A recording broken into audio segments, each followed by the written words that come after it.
and then bring it to you after the election's over and let you guys deliberate on it when everyone feels it's proper for you to be deliberating on such things. So it went through a 30-day public comment period. It was circulated to all commission offices for comment. It went before the Open and Accountable Elections Coalition and the Open and Accountable Elections Commission for review, and a lot of the comments and feedback were integrated into this final document. And Amy Sample Ward, who's one of our Open and Accountable Elections Commissioners, is here to discuss their review process. Hi everyone, thank you. So, as has already been said multiple times, I've never experienced that before. My name is Amy Sample Ward. Thank you for saying it so many times. I am one of 8, soon to be 9 commissioners for the Open and Accountable Elections Commission. Excited to have a full team. And just briefly to Susan's point, so the full commission did review all of the rules first. Then we created a rules subcommittee that met 3 times, 2 of those 3 times specifically to focus only on the rules section and get those hopefully true. 2, also, I think a lot of time in that meetings was spent to right-size the penalties to ensure that programs had some integrity and fairness towards campaigns, knowing the true intent of this program and how we want these rules to support that. So after that, they came back to the full commission again at our most recent May meeting, and that meeting as a full group included discussion of language access, which does remain unresolved, but is being discussed with members of City Council, equity advocates, event hosts, etc. And we don't want that kind of ongoing conversation to hold up the adoption of these rules at this point, and as a commission voted unanimously at the May meeting to recommend them to adoption. Colleagues, as you can gather from that brief presentation, there's a lot of detail in these rules, so we didn't propose to walk through every one of them. They were presented to the chiefs of staff and take any questions. Tracy Daly. Thank you. Thank you for your hard work on this.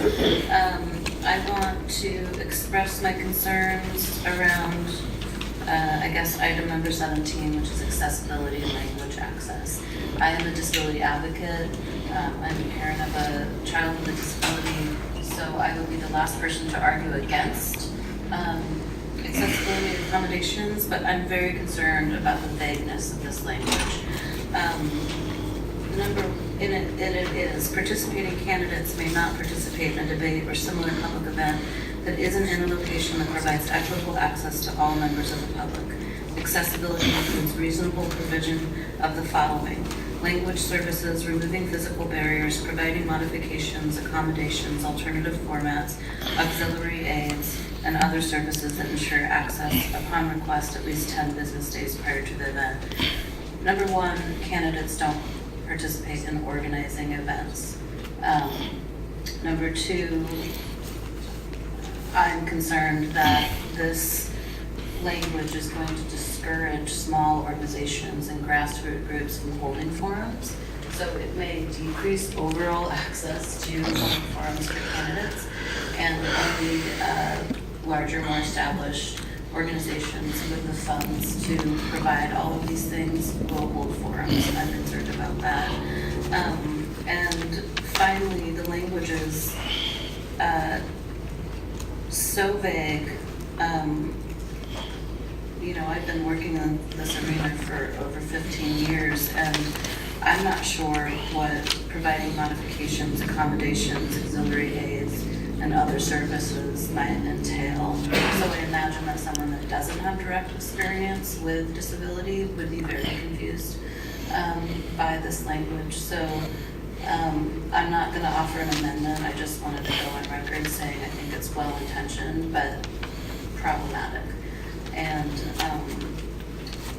finally, I want to say, if the city struggles to provide these things at their own public forums, then how can we expect small organizations to fulfill them? And that if we are going to require this, we need to give, we need to provide trainings, or we need to provide some kind of information. Maybe we need to provide a fund, because some of these services could run in the hundreds of dollars for a single event. Commissioner, thank you. This is really great. You've explained what the Commission has been struggling with. I actually have a proposal for doing exactly what you just Oh, suggested. fantastic. Yes. It arose from Commissioner Fisher's experience when he was running for re-election, when Philip Wolf was also running, and Commissioner Fish decided he was not going to participate if Philip could not participate. And so that's the origin of this. As Susan and Amy both said, we agree this needs more work. The language is recommended by the Office of Equity and Human Rights. We're certainly happy to. Actually, we know there's at least one other thing that we're going to be coming back with, more open and accountable elections fund over the next couple of months. So this is one that definitely we would be happy to have more discussions about. Fantastic. And it did just occur to me, there is a difference between accommodating a candidate with a disability and accommodating members of the public. If we have candidates who have mobility challenges, who are hearing or who are deaf, who are vision impaired, of course every forum should have to accommodate their participation. That, I have no problem with that. It's just that, 20% of our population has some kind of disability. The smaller the organization, I think the harder it is for them to anticipate the needs and pay for them. So, and will inadequately address them is often my experience, but thanks, I'm glad to hear that that is a work in progress. Okay. May I ask a question, a follow-up to this question? Thank you, Commissioner Daly, for raising, thank you for Commissioner Fritz for acknowledging that there's people working tirelessly on this issue. And it is a complicated one. And so what is the time frame for bringing back a proposal to the council to address these issues? We were hoping to actually get it ready for you to look at today, but it's just taking a little more time than that. We would expect it would be before you within the next month or two. Okay, so before people start participating in the program, we can have this. Okay, great. That's that factor. I feel like I should probably say that I do intend to use open and accountable, but I appreciate your sensitivity about not creating potential. That's your option as a candidate, right, conflict Bob, to of use this interest. program? I'm very interested in this area. That's actually what you said before, that's a good acknowledgement also, but the issue of the candidate, that might be something that would help us resolve this particular issue, is to specify that. I certainly remember Fabrice Stahl running when you were at Yes. was, and certainly we would want to make sure that all candidates are able to. And we were at forums that were really challenging for her to access, and to me, that's inexcusable. A candidate has a disability, you want to have a public forum for their race, you need to accommodate. Commissioner Fish. And I'd like to be part of this discussion because my campaign last year, I learned a number of things. We were the only campaign last year that, for example, translated our website into a whole variety of languages to make it accessible to the public. That's not currently part of this requirement, but the idea was if we're going to have a campaign website, we want to make sure that we're sending a clear message to the community that it is accessible. And so at some cost, we had the website translated, and there was enough, I don't remember how many different languages, but there were quite a few, so that we were communicating with people in multiple languages. I also, it was the first forum in the campaign, and it was a forum hosted by the Democratic Socialists of America, in which there was some significant miscommunication and a lot of sort of hard feelings that came out of it. A tremendous number of people from the deaf community were in the audience and felt like they were being disrespected. We had a candidate on the dais who but for the fact that he brought his own translator, this would not have been a forum in which he could have fully participated. There was a big learning curve for me, and so what we said was we won't participate in forums in which Philip is participating in it, and there are translation services and other things. I can tell you that it didn't, to my knowledge, cause any of the conveners to drop any of the forums. And we have forums, as you know, in these things, been a lot of forums, and some of them were very sparsely attended. But what it did send a strong signal to people about was, let's make sure it's handicap accessible. So if you're in a wheelchair or you have any kind of mobility limitation, let's make sure you can get there. As appropriate, let's make sure there's translation services and other things.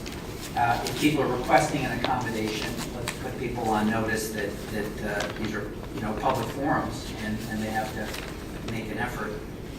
So it wasn't a perfect experience, but there was a lot of learning that went on. We ended up calling all the sponsors of events that were in the pipeline going forward and said, hey, I just want you to know we can't participate unless you do these minimal things. And I think to the credit of most of the sponsors, it was, again, a learning experience. It was, oh gosh, hadn't thought about that, we'll make reasonable efforts. I do think creating a fund to help subsidize some of these things is important. And the dates and the deadlines, there may need to be some flexibility. What you don't want is someone gaming the system to prevent a publicly financed candidate from participating.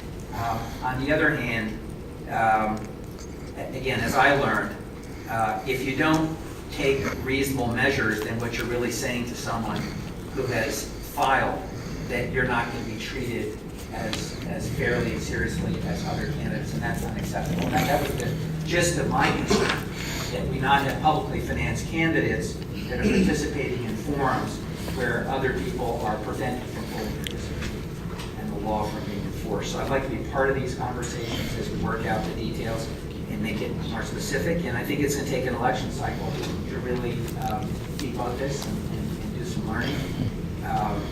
But I thank the sponsor for her willingness to take this on. I think it's really important. I have a couple.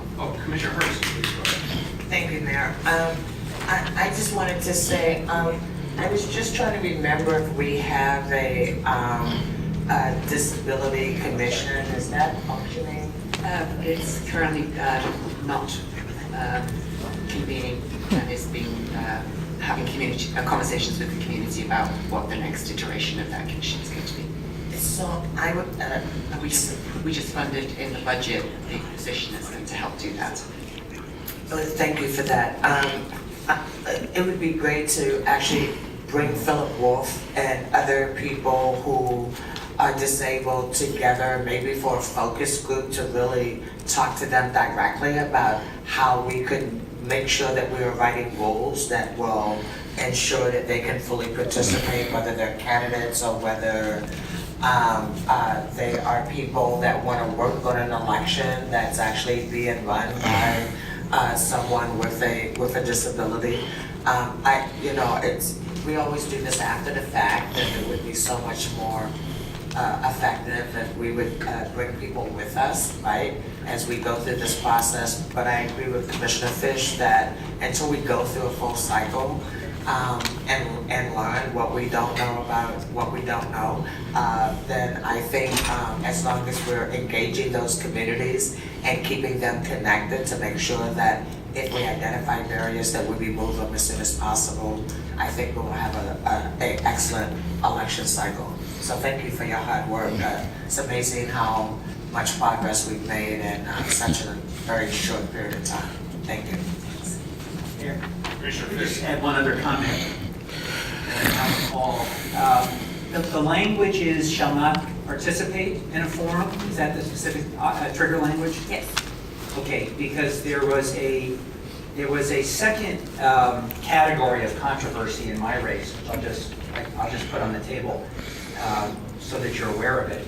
And that is, notwithstanding the commitment I made that if I were on a panel, I would not participate unless it was fully accessible. I did one Saturday attend a forum. Actually, it was Joanne's forum, because I was interested in seeing how those candidates were doing. So I went to a church forum. Joanne and the other candidates for the other seat were participating in debate. Philip came to that, and similarly felt shut out from the process and was very critical of me for participating. And, you know, we drew a distinction between being a participant and, you know, for our race and being in the audience at some other debate. But it still raises an interesting question. And I understand from his perspective why they were, and he didn't view them as either or. He viewed them as the same set of issues. So I offer that just to complicate our thinking a little bit. Because that became a topic of conversation.